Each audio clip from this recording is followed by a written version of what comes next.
அஸ்ஸலாமு அலைக்கும். Welcome to Kalima's kitchen. இன்றைக்கி நாம் பார்க்க போகிறது கருவாட்டு முள் குழம்பு எப்படி செய்யலாங்கிறத வாங்க வீடியோக்குள்ளே போய் பார்க்கலாம். இந்த மாதிரி டேஸ்ட்டான பார்க்க கலர்ஃபுல்லாக இருக்கிற கருவாட்டு முள் குழம்பு செய்கிறது எப்படின்னு பார்க்கலாம் வாங்க. இந்த குழம்பு நம்மளுக்கு ரொம்ப டேஸ்ட்டாக இருக்குங்க. சாதத்தில் புரட்டி சாப்பிட்றதுக்கும் இட்லி தோசை எல்லாத்துக்குமே செம்மையாக இருக்கும்.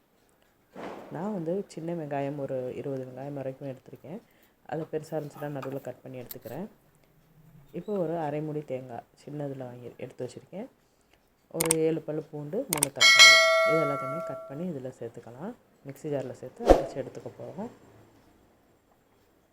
இந்த கருப்பாக இருக்கிற பகுதியெல்லாம் நம்ம எடுத்துடலாம்.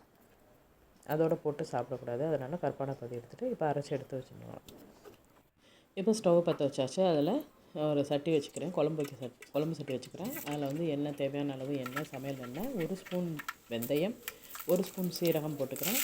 ஒரு கொத்து கருவேப்பிலை நல்லா பொறுமை வந்ததுக்கப்புறமா வெட்டி வச்சு சின்ன வெங்காயத்தை போட்டுக்கிறேன். அதுக்கு முன்னால் ஒரு லெமன் சைஸ் புளியை ஊற வச்சுக்கலாம். அதை கரைச்சி எடுத்து வச்சுக்கலாம். இப்போ இந்த வெங்காயம் நல்லா வதங்கினதுக்கப்புறமா 1 ஸ்பூன் மிளகாய்த்தூள் நான் சேர்த்துக்கிறேன். காரம் அதிகமாக இருக்கும் எங்கள் வீட்டு மிளகாய்த்தூள், அதனால நான் 1 ஸ்பூன் சேர்த்துக்கிறேன். இப்போ கரைச்சி வச்ச புளியை ஊற்றிக்கிறேன். நீங்கள் மிளகாய்த்தூள் உங்கள் காரத்துக்கு தகுந்த மாதிரி நீங்கள் சேர்த்துக்கோங்க. இப்போ நான் மல்லித்தூள் 1 ஸ்பூன், 1.5 ஸ்பூன் வரைக்கும் சேர்த்துக்கிறேன்.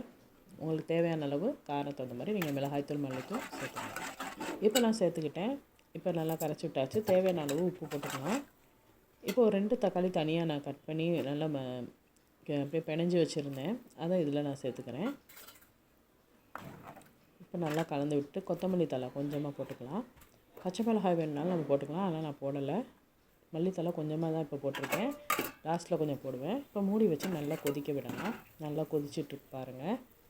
இந்த மாதிரி நல்லா கொதித்து வரணும். இப்போ தேங்காய் அரைச்சி வச்ச தேங்காய், தக்காளி, பூண்டு அரைச்சி வச்சோம்ல அந்த விழுதை இதில் சேர்த்துக்கலாம். அதோட தண்ணி கொஞ்சம் அலசி ஊற்றி மிக்ஸி ஜாரை கழுவி ஊற்றிக்கலாம். நல்லா தேவையான அளவு தண்ணி நம்ம எவ்வளோ தேவையோ அவ்வளோ தண்ணி ஊற்றி கரெக்டாக தேவையான குழம்பு பதத்துக்கு நம்ம வச்சுக்கலாம். இந்த குழம்பு கொஞ்சம் தண்ணியாக இருந்தால் தாங்க நல்லாயிருக்கும். அதனால் நான் கொஞ்சம் தண்ணியாக தான் வச்சுருக்கேன். இப்போ மூடி நல்லா கொதிக்க விடலாம். தேங்காய் போட்டிருக்கோம்ல அதனால் கொதிச்சுட்ருக்கணும். இப்போ கருவாட்டு முள்ளை கழுவி எடுத்துக்கலாம். பாருங்கள், இந்த மாதிரி இருக்கும் முள். இந்த மாதிரி முள் இருக்கும். நடு முள்ளுனா மெலிசு முள்ளெல்லாம் இருக்காது. கெட்டியான முள், நடு முள் இருக்கும்போது அந்த மாதிரி முள் இருக்கும். இதை நம்ம இப்போ கழுவி எடுத்துகிட்டு வந்தோம்னா இப்போ கழுவியாச்சு பாருங்கள். நல்லா அந்த செதில்கள் எதுவுமே இல்லாதாலும் கழுவி எடுத்துகிட்டு வந்தாச்சு. இப்போ இதை நம்ம குழம்புல சேர்க்க போகிறோம். இப்போ குழம்பு நல்லா கொதிச்சு பாருங்கள். கொஞ்சம் சுண்டி வந்திருக்கு பாருங்கள். குறைஞ்சிருக்கு பாருங்கள். குழம்பு குறைஞ்சிருக்கு. இந்த ஸ்டேஜில் நம்ம அந்த கழுவி வச்ச கருவாட்டு முள்ளை நம்ம போட்டுக்கலாம்.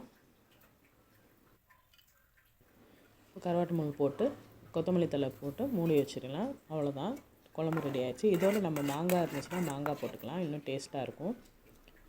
அவ்வளோதாங்க, ரெடி ஆயிடுச்சு. கருவாட்டு முள் குழம்பு சூப்பராக டேஸ்ட்டாக இருக்கும். 2 நிமிஷம் கொதிச்சா போதும். கருவாடு போட்டதுக்கப்புறம் அதிகமாகலாம் கொதிக்க வேண்டாம். பாருங்கள், உங்களுக்கு எடுத்து காட்ட பாருங்கள் எவ்வளோ சூப்பராக வந்திருக்கு.